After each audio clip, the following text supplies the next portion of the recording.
الحمد لله رب العالمين والصلاة والسلام على سيد المرسلين اما بعد فاعوذ بالله من الشيطان الرجيم بسم الله الرحمن الرحيم. میرے ساتھ مل کر پڑھ لیں الصلاة والسلام علیک یا رسول اللہ وعلى آلک واصحابک یا حبیب اللہ. محترم سامعین السلام علیکم ورحمۃ اللہ وبرکاتہ. 20 ذوالقعدہ 1442 ہجری، 1 جولائی 2021، یوم الخمیس، جمعرات، تھرسڈے. پارہ الف لام میم، پہلا پارہ، سورہ دوسری، سورۃ البقرہ، اس کی آیت نمبر 31. پچھلے آڈیو میں ہم نے سنا کہ آدم علیہ السلام کو اللہ عز و جل نے کون سے علم عطا فرمائے تھے آپ کی تخلیق ہوتے ہی، پہلے سے ہی. اور یہاں پر پھر کچھ اور باتوں کا علم کا ذکر ہے. وہ علم انشاءاللہ آگے تھوڑا اور اس آڈیو کے بعد میں ہوگا. یہاں یہ دیکھنا ہے کہ آپ کو اللہ عز و جل نے علم عطا فرمایا. مدرسے میں استاد کے پاس آپ کہیں گئے نہیں، مدرسے تھے ہی نہیں، استاد تھا ہی نہیں کوئی، تو کہاں جاتے؟ تو یہ پتہ چلا اس آیت پاک سے کہ اللہ عز و جل جسے چاہتا ہے اسے بغیر استاد کے، بغیر مدرسوں کے، بغیر یونیورسٹیز کے بھی علم عطا فرما دیتا ہے. اسے الہام کہا جاتا ہے. ایک کسبی علم ہوتا ہے، کوشش کر کے آدمی اپنی محنت سے علم حاصل کرتا ہے. لیکن وہ بھی صحیح بات ہے، علم ضروری ہے. لیکن جہاں پر وہبی عطائی علم جب اللہ عز و جل عطا کرتا ہے تو پھر اس کی شان کیا ہو جاتی ہے کہ فرشتے کروڑوں برسوں سے عبادتیں کر رہے تھے، لیکن یہاں پر ابھی تخلیق ہوئی اور ان کے علم کا حال یہ ہو گیا کہ فرشتوں کو بھی اس علم نے پیچھے چھوڑ دیا تھا. علم کے معاملے میں جو اللہ کا عطا کیا ہوا تھا، تو اللہ جسے عطا کر دے تو پھر وہ علم کچھ اور ہی اس کی شان ہوتی ہے. اور یہ بھی پتا چلا کہ اللہ بغیر مدرسوں کے بھی علم، بغیر استاد کے بھی علم حاصل ہو جاتا ہے جب اللہ عطا کرے. اور اللہ عز و جل نے اپنے مقربین، اپنے محبوب بندوں کو بھی یہ شان عطا فرمائی ہے کہ وہ بھی جب عطا کرنے پر آتے ہیں تو ایسے عطا کرتے ہیں کہ گھر میں چوری کرنے آئے ہوئے کو کتب اور ابدال بنا دیتے ہیں. سبحان اللہ. غوث پاک کا مشہور واقعہ ہے نا.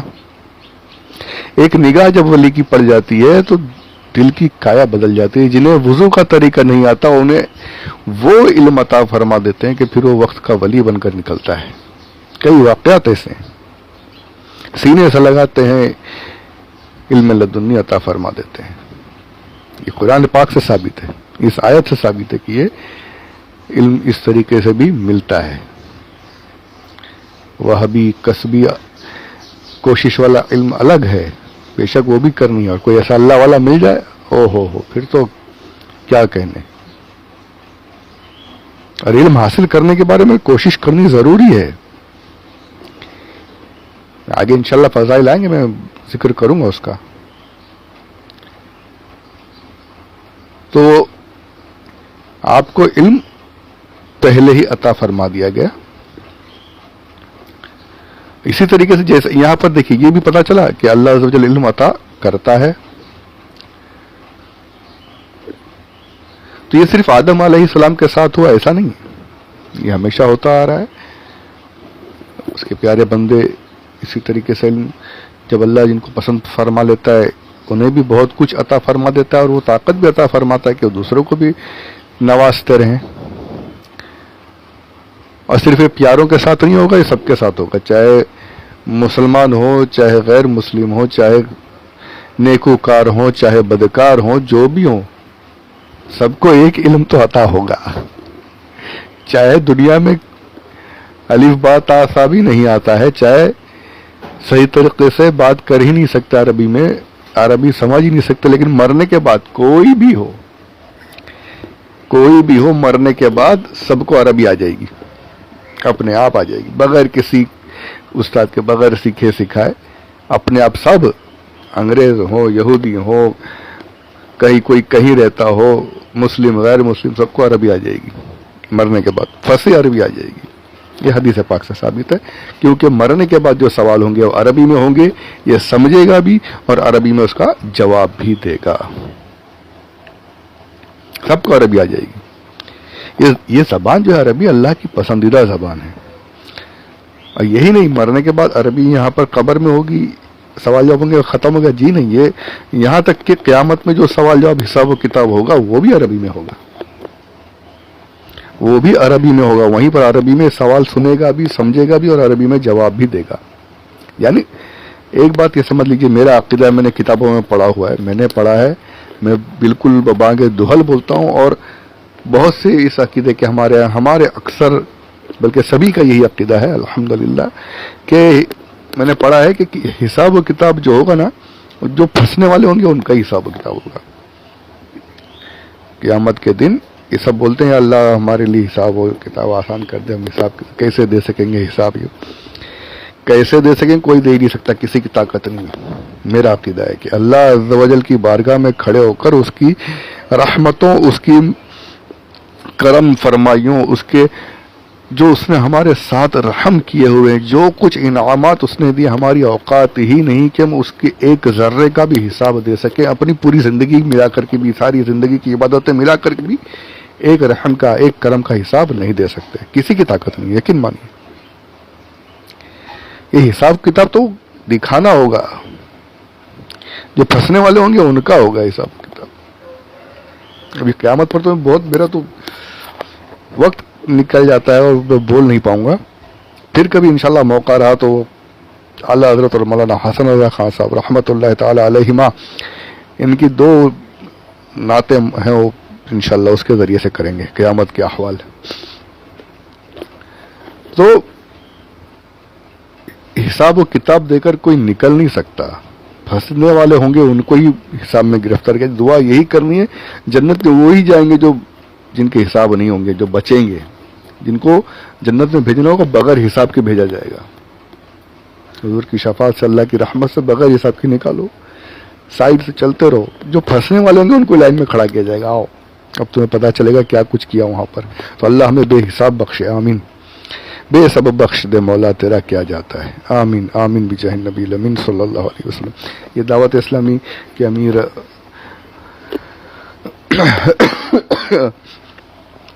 علامہ محمد الیاس قادری صاحب کا شعر بھی ہے، امتحان کے کہاں قابل ہوں میں پیارے اللہ، امتحان کے کہاں قابل ہوں میں پیارے اللہ، بے سبب بخش دے مولا تیرا کیا جاتا ہے۔ صحیح تو ہے، اس کے یہاں کیا کمی ہونی ہے کہ ہم جیسے کچھ گناہ گار اگر بغیر حساب کے نکل گئے، معاف کر دیا اس نے تو کاش اللہ ہمیں ان میں شامل کر دے، بے حساب بخش دے، آمین بجاہ نبی الامین صلی اللہ علیہ وسلم۔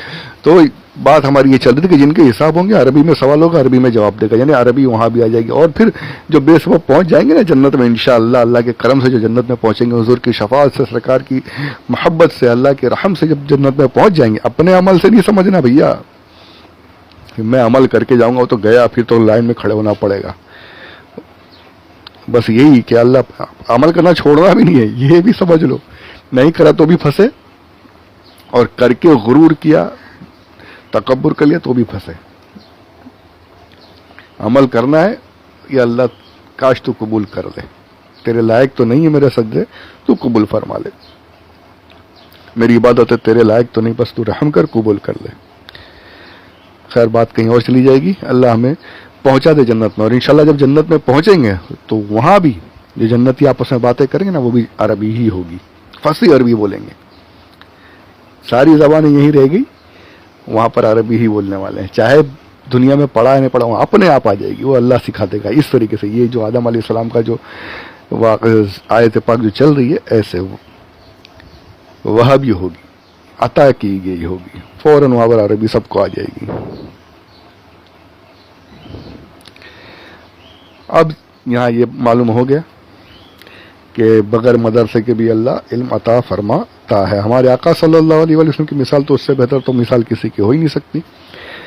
40 سال میں کہیں آپ نے کسی کے سامنے ایک دن ایک لمحہ بھی آپ زانو ادب آپ نے تہ نہیں کیا, اور کسی کی کیا اوقات کہ آپ کو سکھاتا سوائے اللہ کے.